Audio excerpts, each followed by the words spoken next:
This Asian nail salon artist was disrespecting this white guy on the phone with her friend, but it turns out that the guy knew how to speak this language fluently this entire time. What happens next is crazy.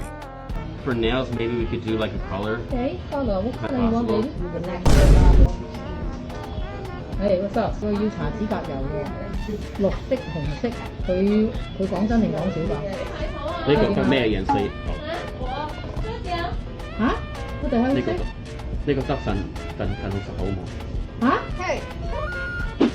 我整指甲嘅話，你講緊廣東話啊？個廣東話識講少少。你個衰仔，你夾埋人哋玩我！你個衰仔啊！